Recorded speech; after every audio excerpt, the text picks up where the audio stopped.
Good to have you with us. I'm Joe Fryer.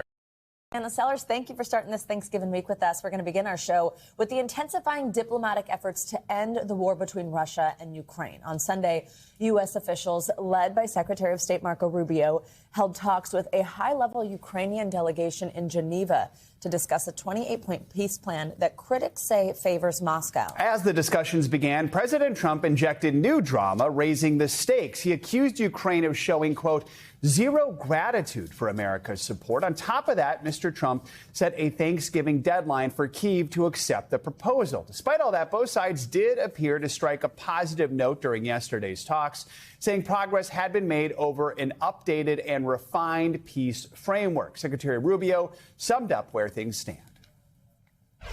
I think we made a tremendous amount of progress. It is probably the most productive day we have had on this issue. Maybe in the entirety of our engagement, but certainly in a very long time. But work remains, and because this continues to be a working process, you know, I don't want to declare victory or finality here. In a few moments, we will speak with the former U.S. ambassador to Ukraine, John Herbst. First, let's get to NBC News White House correspondent Monica Alba. So, Monica, critics have pounded on this 28-point peace proposal, with many questioning who it serves best and who actually authored it. So what more do we know at this stage, and how have the terms improved for Kyiv following yesterday's talks? Yeah, so there's some cautious optimism this morning following that flurry of diplomatic activity, but there are also still a lot of questions, Joe and Savannah, about how this peace plan came to be. The United States maintains that it was a U.S.-authored document with input from Russian officials and Ukrainian officials, but a couple of days ago when that first emerged, Ukraine said that it had not been consulted in the same way and really had some concerns about some of the territorial concessions that are in this draft and in this proposal, and about some of the other major issues that still need to be worked out. There are still the big questions around security guarantees, something that has been very critical to Ukraine. But now it does seem, at least given those comments that you just played, that both Ukrainian and U.S. officials have left it in a place where they feel at least it has been improved upon from the Ukrainian perspective. We did see, though, however, President Trump very critical of Ukrainian leadership. Remember, if those comments sound familiar, it's because back in that major blow-up in the Oval Office, that was the tone, that there hadn't been enough gratitude expressed at that time by President Zelenskyy. But despite that, again, it does seem these talks continue. There will still be more negotiations over the really critical pieces. And the president had tried to set this Thursday deadline, Thanksgiving, but says that isn't his final offer, that talks will still continue beyond that. Monica, a moment ago, Joe mentioned these accusations by President Trump saying that Kyiv, Ukraine, has shown zero gratitude for American support. Have we heard reaction from Kyiv, from Zelenskyy on that? And does it seem likely that this proposal could be accepted by Thursday? It seems really difficult in terms of the exact agreement that everything can be solved in a matter of the next 4 days. So it does seem like this is going to continue. But we did hear from President Zelenskyy that he was grateful to his U.S. partner. Remember that in the face of all of this, he said he was facing an incredibly unenviable position, which was for Ukraine to lose its dignity in accepting the current proposal or to lose a really key partner and key ally in the U.S. But here's how Secretary of State Marco Rubio put that point in terms of where the discussions are right now. The deadline is we want to get this done as soon as possible. Obviously, you know, we'd love it to be Thursday. I feel very optimistic that we're going to get there in a very time. Our goal is to end this war as soon as possible, but we need a little more time. So the talks continue between the delegations, but Secretary Rubio has returned to the United States. We know the president will continue to monitor this all day today, and the conversations will continue, guys. Monica, has Moscow weighed in on these latest developments? So they say that they haven't received proposal or framework. They certainly have read about everything in the media reports as has been communicated in terms of what is in this peace plan. Certainly a Russian envoy who has been in contact with the White House special envoy, Steve Witkoff, has been briefed along the way. But in terms of where the latest things stand, Moscow, the Kremlin say they're still waiting for that information. And once they get it, they say they will weigh in, but that they are ready to have this conversation. And they also claim they want to see this go forward. Though, again, we all know, guys, that the devil is in the details here, and many of them simply are just not ironed out yet. All right, Monica, thank you so much. Well, let's continue this conversation with former U.S. Ambassador to Ukraine, John Herbst. Ambassador, good morning. Always great to have you with us. So, as we've just mentioned, both the U.S. and Ukraine, they're saying this meaningful progress has been made following talks. It's still unclear what is in this updated framework, but do you think there is a reason to be optimistic here? Well, there's no optimism, there's no sensible optimism that you can reach an agreement quickly for a very simple reason. Putin does not want to end the fighting. I think the Russians like the draft that was put in play by the United States, and its origins are peculiar, to say the least. But they have not said yes to this. And in fact, if you had an agreement between the U.S. and Ukraine on some elements based on this plan, the Russians are going to ask for more. But the fact that we're not insisting on a deadline of Thanksgiving and then putting penalties on Ukraine for not accepting an unacceptable draft is a very good thing. We've seen this back and forth from the president. We had that chaotic Oval Office meeting with Zelenskyy earlier this year, which Monica just mentioned. Then the president was critical of Putin. Now he's accusing Ukraine of showing zero gratitude, imposing this Thanksgiving deadline. If you're Kyiv, how are you interpreting all of this rhetoric? And do you have any concerns at all that Zelenskyy might be pressured into accepting a plan that doesn't totally suit Ukraine? I think that the 28 points as put down with a deadline of Thanksgiving and a threat to withdraw American military intelligence was putting pressure on Zelenskyy. I think Zelenskyy has smartly handled this by saying, I'm ready to negotiate. And now they're negotiating. And I suspect the Ukrainians have worked very hard at getting the most egregious provisions out of it, like giving up heavily fortified land in western Donbass, which Russia has tried to conquer for nearly 4 years unsuccessfully, giving that to Russia. That would be a huge mistake for Ukraine, a huge mistake for the United States. Over the weekend, European allies tabled a counter proposal which they believe is more favorable to Ukraine. Where are European leaders at in this? What role should they be playing? The European leaders, as you know, descended on Washington after the Alaska summit between Putin and Trump, and I think they had a positive impact. And I think they're trying once again now to balance the influence being exerted on Washington from Moscow. And I think they'll have some success with that because Trump has very good relations with many of those European leaders. Ambassador Herbst, thank you as always. My pleasure. New York City's Mayor-elect Zohran Mamdani is setting the record straight after his first White House meeting with President Trump went viral. Yeah, the pair appeared to find common ground on Friday, despite trading insults just weeks before during Mamdani's campaign. The president even praised the mayor-elect during a press conference, saying that their meeting surprised him. NBC News Meet the Press moderator Kristen Walker spoke with Mamdani about it afterward. Hello there, Joe and Savannah. This week on Meet the Press, I spoke exclusively with New York City's mayor-elect Zohran Mamdani following his face-to-face meeting with President Trump in the Oval Office. Here's what he said when I asked him if he still believes the president is a fascist. In that press conference with President Trump, a reporter asked you whether you believe that President Trump is in fact a fascist, a word that you've used in the past. You were about to answer, then President Trump sort of jumped in and he said, quote, "That's okay, you can just say yes. It's easier than explaining it." So, Mr. Mayor-elect, just to be very clear, do you think that President Trump is a fascist? And after President Trump said that, I said yes. And so you do. And that's something that I've said in the past. I say it today. And I think what I appreciated about the conversation that I had with the president was that we were not shy about the places of disagreement, about the politics that has brought us to this moment. And we also wanted to focus on what it could look like to deliver on a shared analysis of an affordability crisis for New Yorkers. You've also said in the past that President Trump has engaged in a, quote, attack on our democracy. You've called him a despot. Do you still believe President Trump is a threat to the democracy? Everything that I've said in the past, I continue to believe. And that's the thing that I think is important in our politics, is that we don't shy away from where we have disagreements, but we understand what it is that brings us to that table. Because I'm not coming into the Oval Office to make a point or make a stand. I'm coming in there to deliver for New Yorkers. And a few weeks ago, I was asked by a reporter 3 words to describe myself. I said, New York City.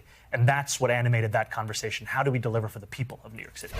You can see my full interview and a whole lot more at MeetThePress.com. You can also get more Meet the Press right here on NBC News Now every weekday at 4 p.m. All right, Kristen, thank you. Well, on Capitol Hill, the sudden resignation of Republican Congresswoman Marjorie Taylor Greene has caught many in Washington off guard, including her one-time ally, President Trump. The president told ABC News that Greene did not notify him prior to announcing her plans to step away from Congress in January. Greene revealed the news in a post on X on Friday, comes weeks after tension with Mr. Trump over the release of the Jeffrey Epstein files. Here's part of what she said.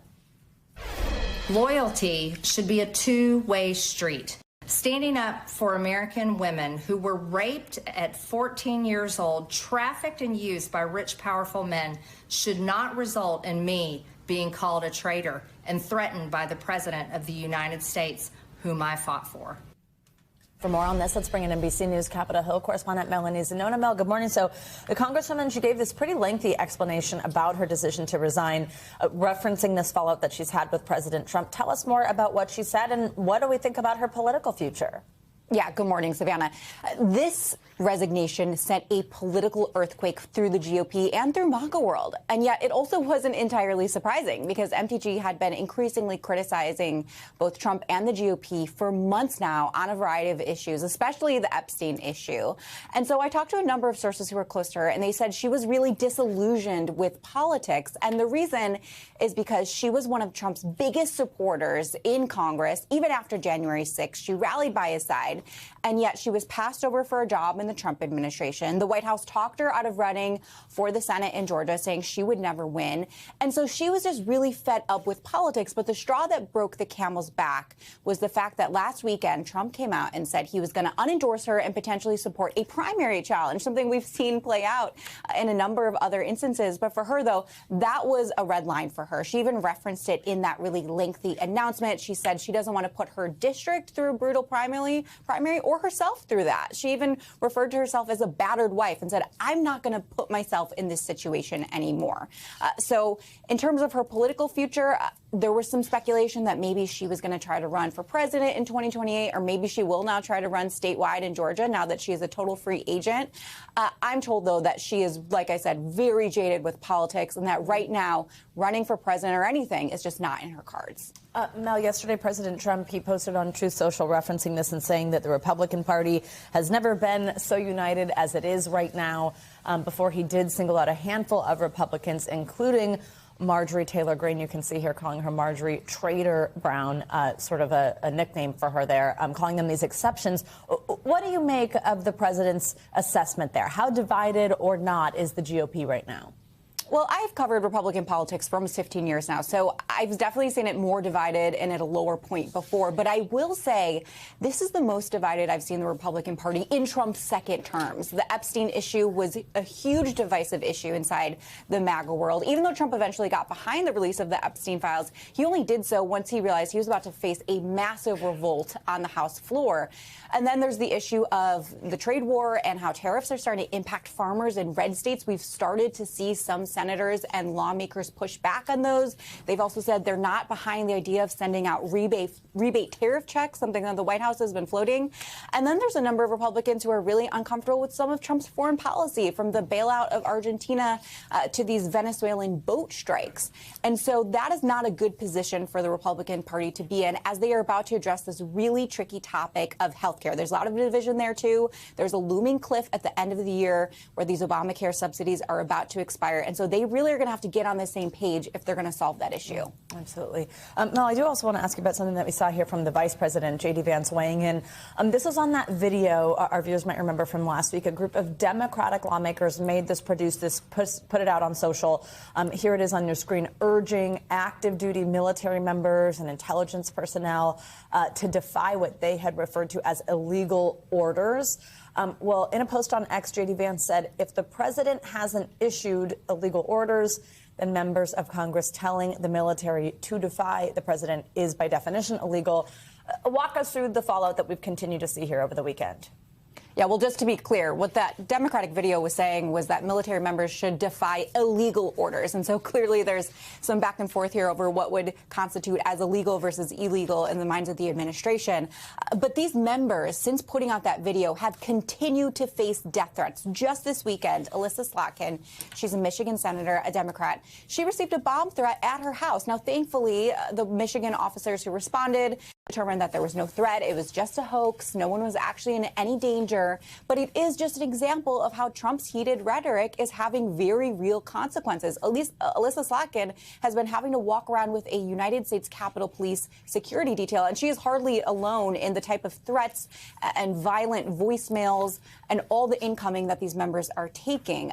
But that being said, Trump has really said he is not threatening those members. He has continued to stand by his remarks, as has the White House, as you saw with that J.D. Vance tweet. Savannah. All right, Melanie Zanona, thank you so much.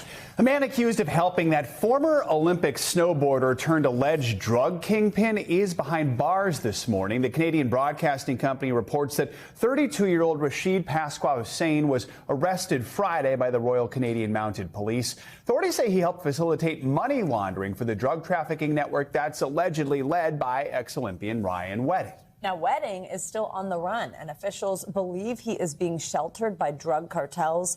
Just last week, a federal indictment accused Wedding of ordering assassinations of rival traffickers and a witness expected to testify against him. Now, prosecutors have charged Wedding with murder, witness tampering and intimidation, money laundering, and drug trafficking.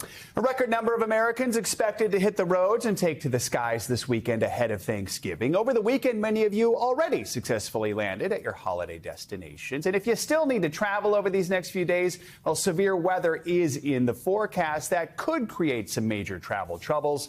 AAA estimates in all, 82 million people are expected to travel at least 50 miles from home during this holiday week. NBC News correspondent Ryan Chandler is in rain-soaked Dallas and joins us now with the latest. Ryan, good morning. So when it comes to holiday travel, how's it going so far? I know it was a busy travel weekend. It was, and this severe weather is so ill-timed. Just as millions of Americans are trying to hit the roads, you see travelers here at DFW Airport are already drenched as they're unloading their luggage. The travel story at this hour really depends on where you are. Here in DFW, about a quarter of all flights in and out of Dallas have been delayed or canceled this morning.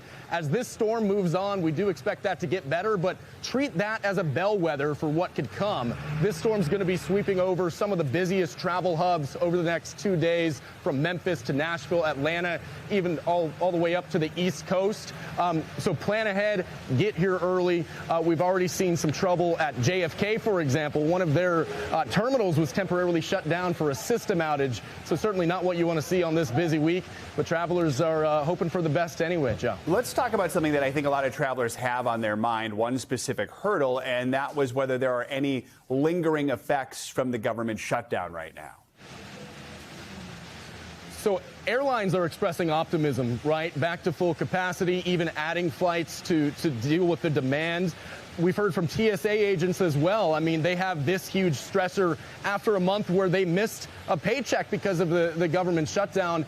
They also say that they're ready, they're staffing up. They call this their Super Bowl, and they want to impress the American public with what they're able to do, even in light of that government shutdown. So still some lingering anxiety from that, you're right, but most of the key players are saying that they're bouncing back strong, Joe. Super Bowl before the Super Bowl. So we like to talk about airports, but by far most folks are going to be traveling by road. So with gas prices holding around $3 a gallon, just how busy do we expect the highways to get this week? 90% of all those 82 million American travelers are going to be on the roads. As much as we talk about airports, almost everybody who's traveling is choosing to drive. Maybe it's that anxiety about the airports. Maybe they got a big family with them. But yes, the highways are going to be busier than usual, later in the day than usual. So always try to leave early. We talked with a travel expert about what you can expect on the highways. We're anticipating between 12 and roughly 8 or 9 p.m. to have the heaviest amount of traffic. So it's going to be a continuous flow of people on the road. So our biggest piece of advice over at Going is, if you can, get out there early. And those busiest times expected to be before Thanksgiving. Thanksgiving Day, actually the least traveled time, as you would expect. People are already home with their families for dinner, Joe. And I guess if you can't leave early, then leave at 9 p.m. I guess that would be your next best option. All right, Ryan, late last week we talked a lot about train travel as an alternative for those who are worried about airports and traffic for hours.